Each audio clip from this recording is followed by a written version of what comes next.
सभी सम्मानित दर्शकों को नमो बुद्धाय, जय भीम, जय संविधान, जय मान्यवर कांशीराम।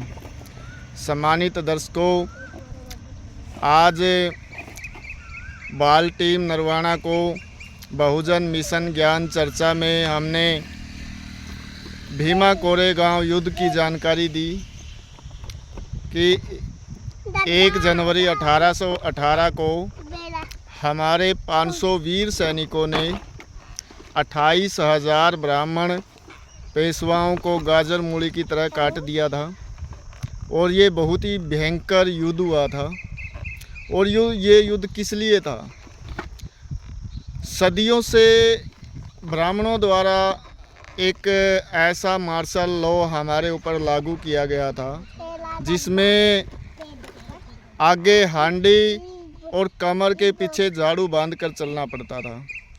यह एक बहुत ही अपमानजनक परिस्थितियां थी जो सहन से बर्दाश्त थी। हमारे जो महायोद्धा थे सिद्धनाग और महानाग, उनकी अगुवाई में 500 लोगों की टीम तैयार की गई, 500 योद्धाओं की टीम तैयार की गई और पूरा एक दिन और एक रात चलकर ये भीमा कोरेगांव नदी पर पहुँचे थे। दिन रात चलने के बाद पूरी की पूरी हमारे जो योद्धा थे वो थके हुए थे, लेकिन मन में उत्साह था, जोश था कि भाई जो सदियों से जो हमारा अपमान, जो एक ऐसी ज़िंदगी हम जी रहे हैं, उसका बदला लेना है। और जब युद्ध हुआ, दूसरी तरफ 30,000 ब्राह्मण पेशवा थे। उनमें से 2,000 पेशवा तो ब्राह्मण तो ये देखकर भाग गए कि आगे की जो हमारे सिद्धनाथ और महानाथ योद्धा थे वो उसको लीड कर रहे थे और युद्ध के लिए बिल्कुल ही ऐसी परिस्थिति में थे वे वो डर के मारे भाग गए। जब युद्ध हुआ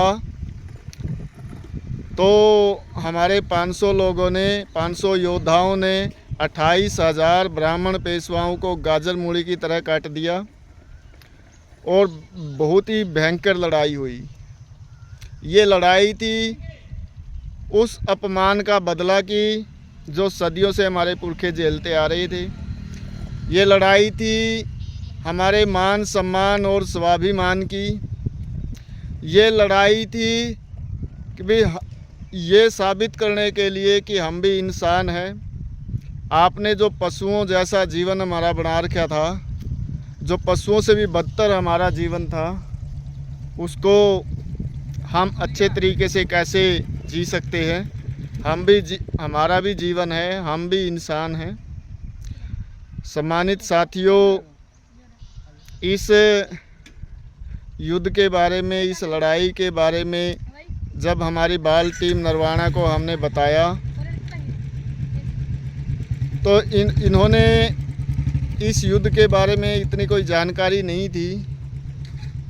अब इन्होंने बताया कि भाई हम YouTube के माध्यम से, फ़ोन के माध्यम से अपना पूरा इतिहास जानेंगे और इस टीम से जुड़कर, बाल टीम से जुड़कर अपना प्रचार भी करेंगे, अपने समाज के बच्चों को जागरूक भी करेंगे, उनको बताएंगे कि हमारी जो कौम है वो योद्धा कौम रही है, वो स्वाभिमानी कौम रही है, लड़ाकू कौम रही है, वो दबने वाली नहीं है। आज अगर मनुवादी लोग हमारा शोषण करना भी चाहे तो हम मजबूती के साथ डटकर सामना करने में सक्षम हैं। तथागत बुद्ध की जो शिक्षाएं हैं उनका हम पालन करेंगे। हम बुद्ध के रास्ते पर चलकर, बाबा साहब ने जो हमारे को रास्ता दिया है, हम कलम के माध्यम से अपनी ताकत दिखा सकते हैं। बाबा साहब कहते थे, एक कलम 100 तलवारों से भारी है। हम ऐसी शक्ति का, ऐसी ताकत का निर्माण करेंगे कि हम इन मनुवादियों का डटकर सामना कर सकें। हम बुद्ध के रास्ते पर भी चलेंगे, बाबा साहब के रास्ते पर भी चलेंगे और सम्राट अशोक महान उसके रास्ते पर भी चलेंगे। हम अब शोषण अत्याचार सहन नहीं करेंगे। सभी सम्मानित साथियों को पुनः नमो बुद्धाय, जय भीम, जय संविधान, जय मान्यवर कांशीराम।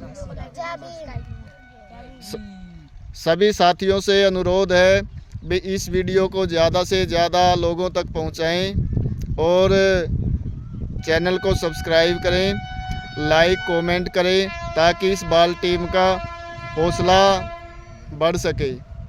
आप सभी का धन्यवाद। जय भीम, जय संविधान। अंधेरों की सीने पर प्रकाश लिखना बाकी है और मनुवाद के मार्ग पर सर्वनाश लिखना बाकी है। जय भीम।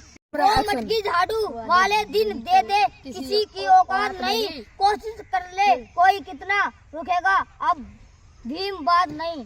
जय भीम के नारों से चट्टानों से टकराएंगे, उस ऊंच नीच की धरती पर समता के फूल खिलाएंगे। जय भीम, जय संविधान। बदलने की बातें तू कर करके थक जाएगा, तेरी तो औकात क्या, तेरे बाप के बस की बात नहीं। जय भीम, जय संविधान।